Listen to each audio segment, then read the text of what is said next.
So, there are many good operators in the game. Some better, some worse. But which operators are actually good? From what I can tell, operators aren't always exclusively good or bad, but mostly dependent on the gameplay style. And so, I've decided to compile a list of my top 10 favorite operators gameplay wise, which I currently own. As I haven't really pulled any units other than 2 6-stars in a gacha, this list won't be meta focused, as you can probably imagine. Also, get ready for this list to include some hot takes. You can flame me for them in the comment section below.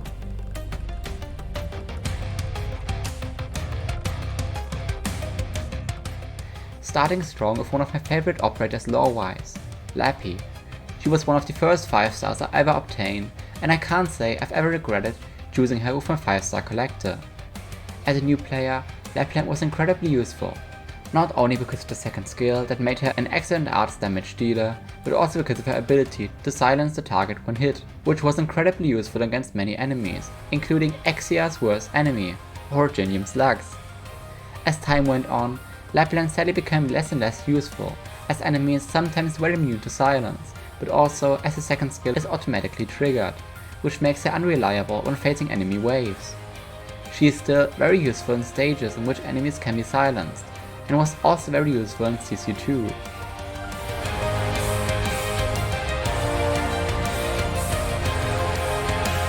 My lovely damage sponge is one of the best defenders I've seen so far. She's incredibly tanky and pretty much survives every boss she's thrown against. She is really easy to build, doesn't require many resources, and paired with 2 healers, she's pretty much just a brick wall, which works great for stalling bosses while slowly chipping away at them with casters. I don't think I would ever replace her as my defender, as she offers an incredibly high defense and HP potential, which works not only great against physical bosses with a high defense but also against arts ones with a high HP. She is a pure defender, which can be a downside for some people, as she also doesn't attack when the second skill is active, but that is exactly what I like about her. She isn't meant to be used as anything other than a defender, or is as versatile as other defenders like Lizcam, who also possesses offensive skills, which makes it easier for me to account for Quora when planning a strategy.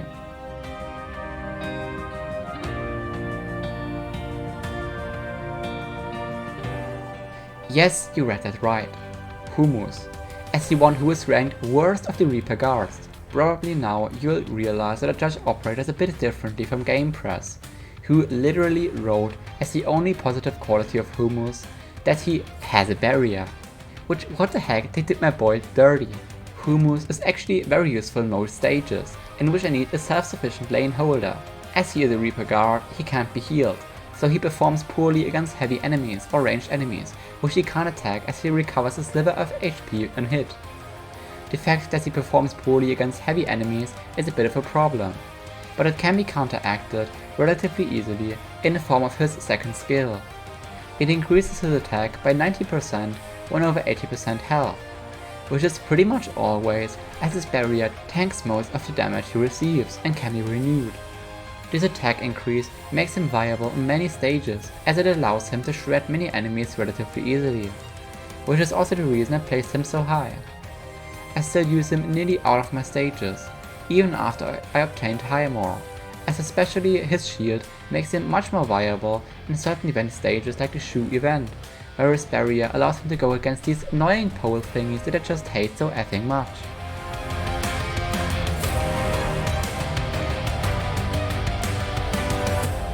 Yeah, what am I even supposed to say?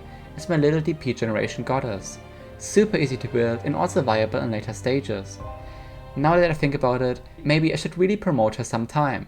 She's the only operator in my team still on Elite 1. You could argue that there are better flag bearers, but there's an important thing to consider. I'm poor. Why spend any money on a new flag bearer if you already have Myrtle available to use?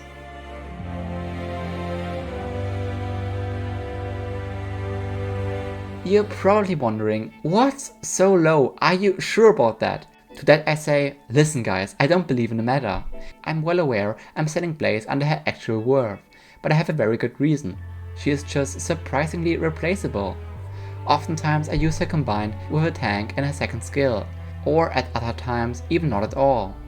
She is still incredibly useful in select stages, and often boss stages, but for the main percentage of stages I'll actually play, she can be substituted fairly easily. Although one thing I do have to mention is her talent, which is just so beautiful. It's incredibly useful, which easily saves her the 6th place on this list and a permanent spot in my team.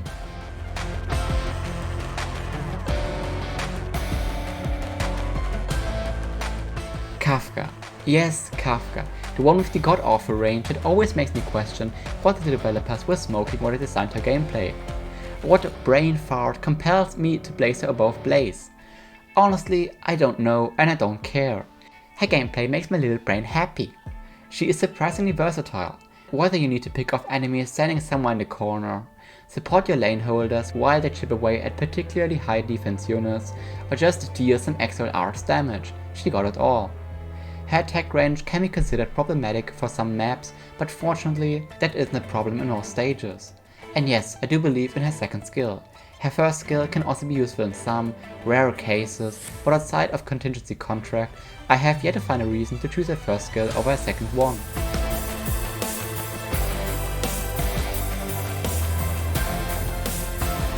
Guys, I swear this is serious. Please listen. Vigil is actually really good. You have been influenced by like every operator tier list in existence. Vigil is actually really decent and I will die on that hill. An operator should first and foremost complement your team, and I believe this is exactly what Vigil does. He is incredibly strong combined with certain units.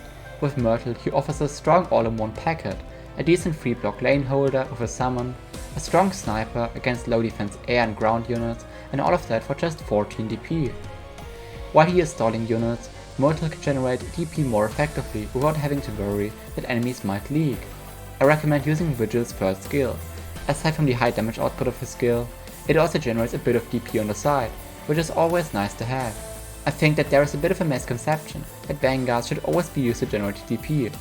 Vigil is the exact opposite of that.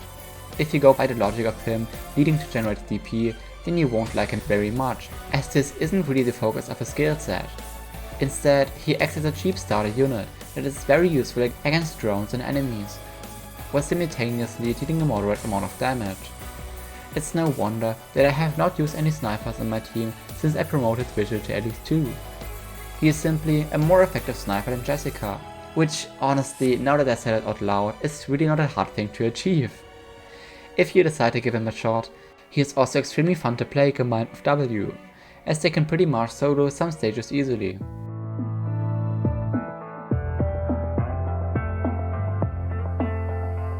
Yeah, this list is biased as hell, but who am I not to place Mossima somewhere in the top 3? Maybe a big reason why she's so high is because she's one of my favorite characters, and I absolutely love her design. But there's also her gameplay, which is surprisingly solid as well.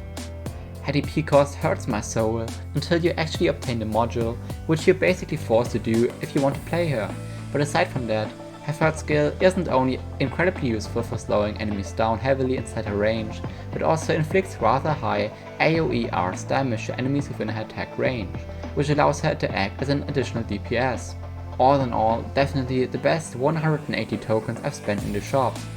Now I just need the angry burp and my heart is full.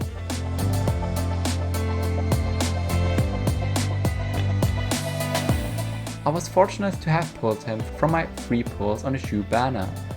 Wiš'adel is an incredible lane holder, which might sound dumb as he only has one block, but turns out he doesn't need any more. His third skill makes him extremely viable as a lane holder, which is the case because of the high damage output and regeneration rate that the skill has. It shreds most units instantly, except ones with extremely high defense, which often don't need any more than 2 or 3 skill activations. I realized his potential in CC 2, where he acted as my self-sufficient lane holder of the upper lane. As a Musha who regenerates health on hit, or when using his skill, he is pretty tanky, and because of his talent, which applies tenacity to him after losing a certain amount of HP, he pretty much never dies against melee enemies. The additional stun his third skill inflicts also makes him extremely useful and prevents enemies from leaking.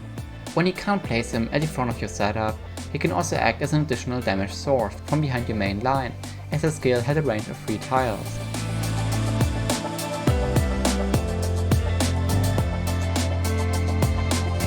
this is probably the least controversial placement on my entire list. From what I've seen, it is generally agreed upon that she is very much OP, which honestly, yeah, she kinda is.